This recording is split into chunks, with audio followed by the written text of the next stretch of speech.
ఆంధ్రప్రదేశ్లో సుదీర్ఘ విరామం తర్వాత మళ్లీ కోవిడ్ కేసులు వెలుగుచూడడం స్వల్ప కలకలం రేపింది. గత కొన్ని రోజులుగా రాష్ట్ర వ్యాప్తంగా అక్కడక్కడ చెదురుమదురుగా కొత్త కేసులు బయటపడుతున్నాయి. జూన్ 26 నుంచి జూలై 16వ తేదీ వరకు నిర్వహించిన పరీక్షల్లో మొత్తం 12 మందికి వైరస్ సోకినట్లు నిర్ధారణ అయ్యింది. దురదృష్టవశాత్తు వీరిలో 4 ప్రాణాలు కోల్పోయారు. అయితే మరణించిన వారంతా ఇదివరకే తీవ్రమైన రక్తపోటు, మధుమేహం, కిడ్నీ సంబంధిత ఇతర దీర్ఘకాలిక ఆరోగ్య సమస్యలతో బాధపడుతున్నారని వైద్య నిపుణులు స్పష్టం చేశారు.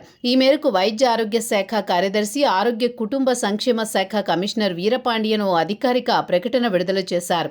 ఈ ఏడాది మొట్టమొదటి కేసు జూన్ 26న కడప జిల్లాలో వెలుగు చూడగా ఆ తర్వాత జూలై మొదటి వారాల్లో మిగిలిన 11 కేసులు నమోదయ్యాయి.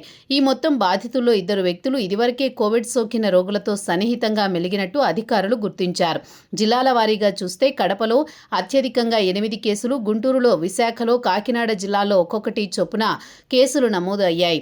అయితే ఈ కేసులన్నీ వేర్వేరు ప్రాంతాలు, మండలాల పరిధిలో విడివిడిగా నమోదైనవేనని, ఒకే చోట గుంపుగా వైరస్ వ్యాప్తి చెందిన దాఖలాలు లేవని వీరపాండియన్ వివరించారు.